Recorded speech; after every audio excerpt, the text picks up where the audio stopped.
The History of Everything You Use, Episode 2. Coffee, the bean that woke up the world. Opening. Welcome back. Tonight we continue our quiet journey through the histories of ordinary things, the objects and substances that shape our days without ever demanding our attention. Last time we followed the story of salt, the mineral that built empires. Tonight we turn to something that, in a very different way, has also reshaped the world. Somewhere, right now, as you listen to this, more than 2 billion cups of it are being poured. It is drunk in the mountains of Ethiopia and the offices of Tokyo. It has started revolutions, funded empires, financed the slave trade, sparked the Enlightenment, and paid for the first fire insurance in London. It has been banned by sultans and blessed by popes. It is the second most traded commodity on earth after crude oil. And it is, at its heart, nothing more than the roasted seed of a small red berry that grows on a shrub in the tropical highlands. Tonight, we are going to talk about coffee. So settle in, find a comfortable position, and let your mind drift with mine, back through the centuries, to a time when this dark, fragrant drink was still unknown to almost everyone on Earth, and its story was just beginning in the mist-covered highlands of Eastern Africa. Part 1. The Highlands of Kaffa. Our story begins on a plateau in what is today southwestern Ethiopia, a region known, since ancient times, as Kaffa. It is a landscape of high, cool forests, of morning mist curling around the trunks of old trees, of red soil and quiet birdsong. And it is here, growing wild in the shade of the forest canopy, that the story of coffee begins. Not in a farm, not in a plantation, in a forest. The plant is a modest one, an evergreen shrub, glossy-leaved, that produces small white flowers followed by clusters of red berries. Inside each berry are usually 2 small green seeds, pressed flat against each other. To the modern eye, they are unmistakable: coffee beans. The exact origins of coffee as a drink are lost in oral tradition, but one story has become so beloved that it deserves to be told, even if it is more legend than history. It is the tale of Kaldi, an Ethiopian goat herd. Kaldi, so the story goes, noticed one day that his goats, after nibbling on the bright red berries of a certain shrub, became strangely lively, leaping about, unwilling to sleep, full of a peculiar energy. Curious, Kaldi tried the berries himself, and felt the same wakefulness rise inside him. He brought some to a nearby monastery, where a monk, disapproving of what seemed a suspicious stimulant, threw them into the fire. Almost immediately, an extraordinary aroma rose from the flames. The scorched beans were raked from the embers, crushed, dissolved in hot water, and coffee, so the legend says, was born. The tale is almost certainly a later invention, but it captures something true. The Ethiopian highlands are the botanical homeland of Coffea arabica, the species that produces the world's finest coffee.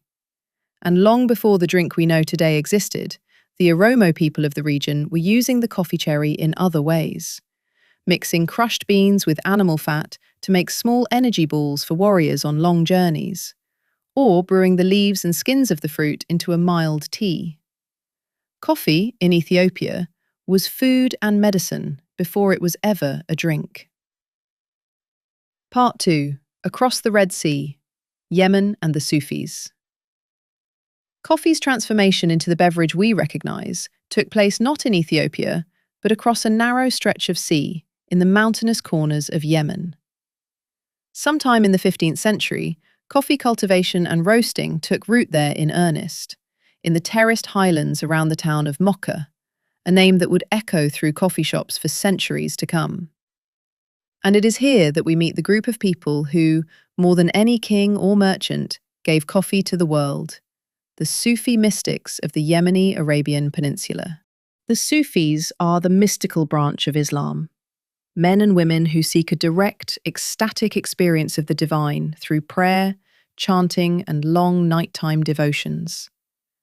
And for these long nights of remembrance, the sessions of vikr, in which the names of God are repeated hundreds or even thousands of times, the Sufis needed something to keep them awake.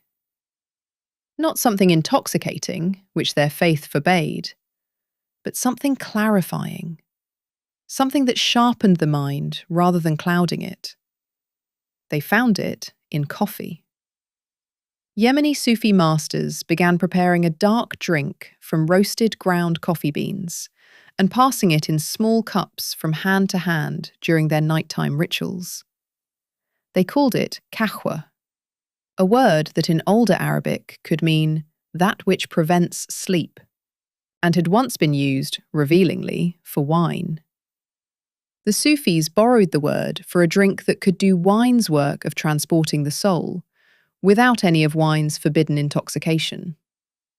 From kahwa comes the Turkish café, and from Turkish, in turn, the Italian café, the French café, the English coffee. Every time you order a cup, you are speaking a word first whispered in a Yemeni Sufi lodge. From these mystical circles, coffee spilled out into the wider world of Islamic learning. It moved to Mecca and Medina, to Cairo and Damascus. Scholars discovered that it helped them read late into the night. Merchants discovered they enjoyed it. And by the end of the 15th century, coffee had ceased to be a purely religious drink and had become something quite new in human history. A beverage of social pleasure, drunk not at meals, not at rituals, but simply for its own sake. Part 3. The first coffee houses. To fully understand coffee's impact, we have to understand what it displaced. Before coffee, the two great social drinks of the Old World were water, often unsafe, often unpleasant, and alcohol, which in wine and beer had been the working beverage of ordinary people for thousands of years. Even in the mornings, medieval and early modern Europeans commonly drank weak beer. Alcohol was safer than most water, and it was, of course, alcohol. It dulled the senses, softened the day. Now imagine a drink arriving that did the opposite. A drink that woke you up, that sharpened your mind, that made you want to talk, to argue, to think. A drink you could sit over for hours, in public, with strangers, sober. That is what coffee brought. And it needed a place, so a new institution was born to house it, the coffeehouse. The first coffee houses appear in the historical record in Mecca and Cairo in the late 15th and early 16th centuries. But it is in Istanbul in the year 1554, during the reign of Sultan Suleiman the Magnificent, that the coffee house arrived at what many historians consider its first great flowering. Two Syrian merchants, one from Damascus and one from Aleppo, opened an establishment in the Tatakale district of Istanbul, and something unprecedented began to happen. Men, for these were at first exclusively male spaces, came not to eat, not to worship, not to drink themselves into oblivion, but simply to sit. They sat on low cushions. They drank small cups of dark coffee. They played chess and backgammon. They listened to poetry recited by travelling storytellers. They read newsletters. They argued about politics, philosophy, and religion. They gossiped about the Sultan's court. The Ottomans, in a stroke of poetic brilliance, gave these places a name that captured exactly what they had become. They called them Mekteb-i-Irfan, schools of the cultured. Because in a society where formal education was reserved for a narrow elite, the coffee house was where an ordinary literate man could go to hear the news, to sharpen his wit, to encounter ideas he would never meet in the mosque or the marketplace. And this, of course, made the coffeehouse dangerous.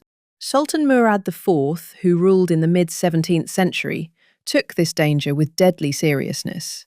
He believed, not without reason, that coffeehouses were breeding grounds for political conspiracy, for criticism of the throne, for revolt. And so he banned coffee entirely. The penalty for a first offence was a beating. The penalty for a second offence, according to some accounts, was to be sewn into a leather sack and thrown into the Bosphorus. Murad, it is said, occasionally patrolled the streets of Istanbul in disguise at night, listening for the telltale sound of coffee being sipped in dark rooms. But you cannot beat a habit like this out of a civilization. Coffee returned, quietly, then openly, and the coffeehouses reopened. Sultans came and went. The coffeehouse endured. Part 4. Coffee enters Europe. By the middle of the 17th century, European travellers to the Ottoman lands were bringing home breathless descriptions of this exotic black drink. Merchants, first Venetian, then Dutch, then English and French, began importing small quantities, and the drink began its slow conquest of the European stomach. There is a charming and probably apocryphal story from this period. When coffee first arrived in Rome, some Catholic clergy grew alarmed. This was a drink of the Muslim East. Should Christians be permitted to drink it? Ought it not, perhaps, to be denounced as the beverage of the infidel? The matter, so the story goes, was brought before Pope Clement VIII, who asked for a cup so that he could judge for himself. He tasted it. He tasted it again. And then he pronounced his verdict. This drink was so delicious, he declared, that it would be a sin to leave it to the unbelievers. He would baptize it and make it a Christian drink. Whether or not the tale is true, coffee spread through Catholic Europe with no serious religious opposition. And in the great cities of the north, a new institution, the European coffeehouse, began to appear. The first English coffeehouse opened in Oxford around 1650, established by a Levantine Jewish immigrant known as Jacob. 2 years later, another opened in London. Within a generation, London alone had thousands of them. Paris followed, then Vienna, then Amsterdam and Hamburg and Leipzig. And these European coffeehouses became something extraordinary. They were called, in England, penny universities, because for the price of 1 penny, the cost of a single cup of coffee, a man of modest means could enter a room where the great topics of the day were being discussed, where newspapers and pamphlets lay on the tables, where a nobody could sit alongside a lord and, provided he had something interesting to say, be listened to. Different coffeehouses attracted different clienteles, and this is where the story becomes genuinely astonishing. Traders and shipping merchants gathered in a particular London coffeehouse owned by a man named Edward Lloyd. The lists of ships, insurance risks and cargo prices that were passed around Lloyd's tables gradually formalised into an insurance market, and Lloyd's coffeehouse eventually became Lloyd's of London, the world's most famous marine insurance institution. It began as a room where you could buy a cup of coffee. Stock traders and financiers gathered at another London coffeehouse, Jonathan's, on Change Alley. The trading that took place there evolved over decades into what we now call the London Stock Exchange. Scientists and natural philosophers gathered at coffeehouses near the Royal Society. Auctioneers gathered elsewhere. The auction house Sotheby's has roots in this world. Think of the pattern. Insurance, stock markets, auction houses, scientific societies, learned journals.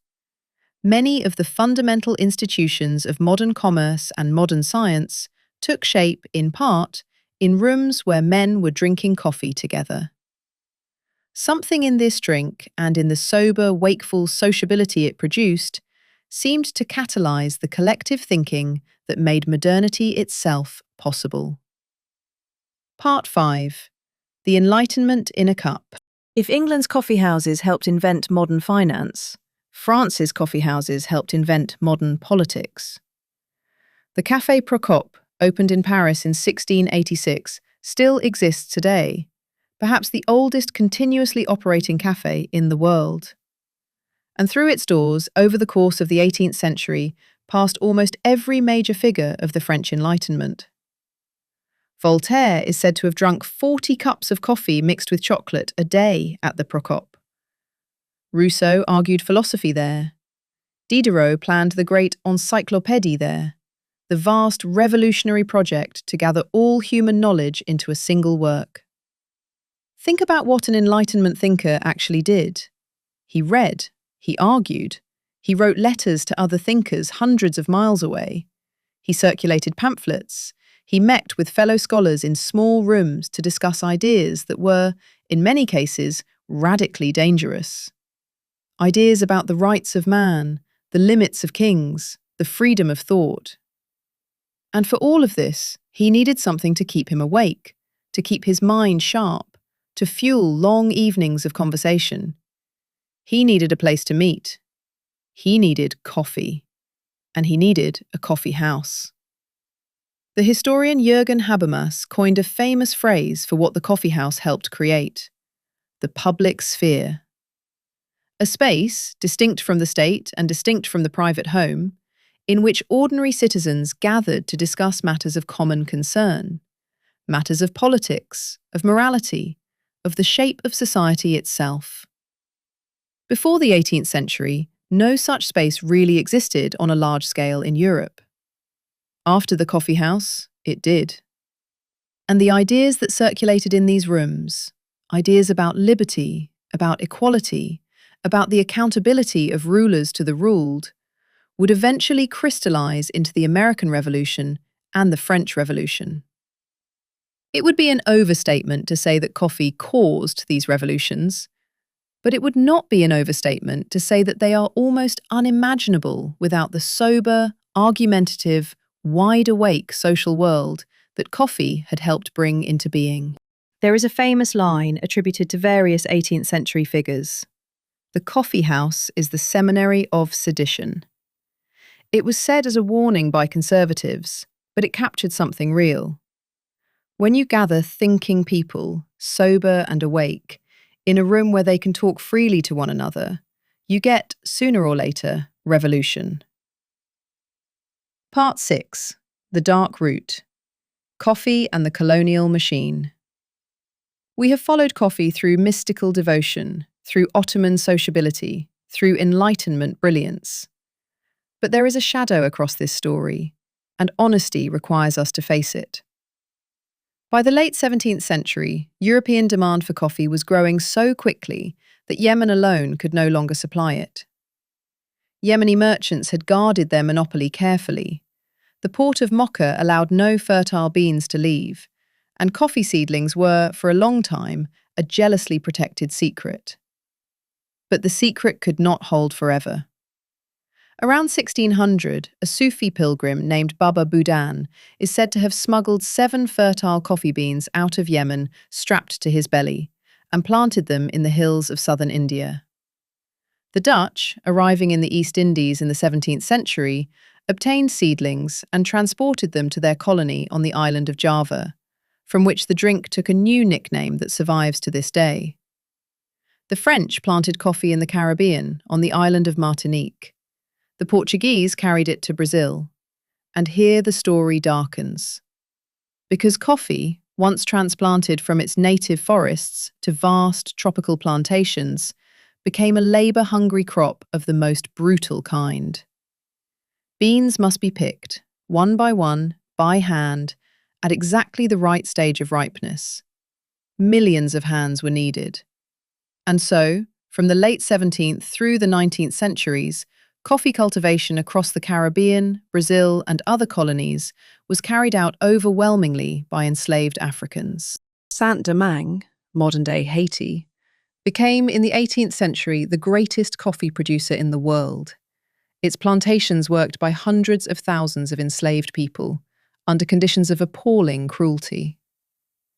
Brazil, which would eventually become the world's largest coffee producer, imported more enslaved Africans than any other country in the Americas, and its coffee economy was built directly on that forced labour.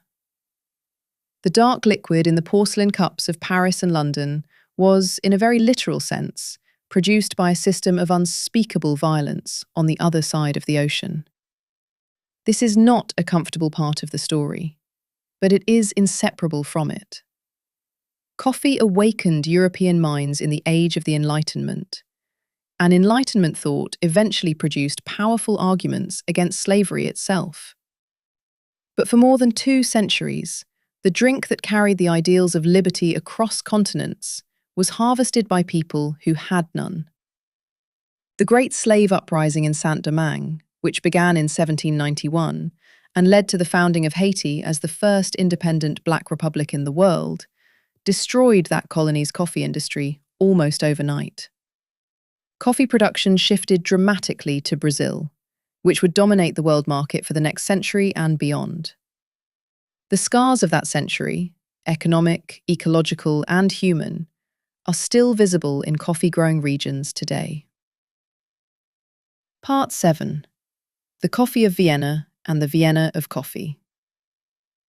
Let us take a lighter turn and travel briefly to Vienna, where coffee acquired its most famous origin legend in Europe. The story is set in the year 1683, during the Second Ottoman Siege of Vienna. For 2 months, an enormous Ottoman army under Grand Vizier Kara Mustafa Pasha surrounded the city. For 2 months, the Habsburg defenders held on, hoping for relief. In September, a great Christian army led by the Polish king Jan Sobieski arrived, and, in one of the decisive battles of European history, shattered the Ottoman force outside the walls. The Ottomans fled, abandoning their vast camp, tents, horses, weapons, and, according to legend, several hundred sacks of small, hard, dark beans that the Viennese initially mistook for camel feed. Only one man in the city, it is said, knew what the beans really were: a Polish adventurer named Jerzy Franciszek Kulczycki, who had spent time in Ottoman lands and knew coffee well. He claimed the sacks as his reward and used them to open Vienna's first coffeehouse, softening the strong Turkish brew with milk and honey to suit European palates. Historians now believe the story is largely a myth, embellished in the 19th century. The true first coffeehouse in Vienna was probably opened a little earlier by an Armenian merchant. But the legend endures because it captures something emotionally true. Coffee arrived in Central Europe in the wake of the Ottoman world's contact with Christian Europe, and it stayed and flourished long after the political conflict had faded.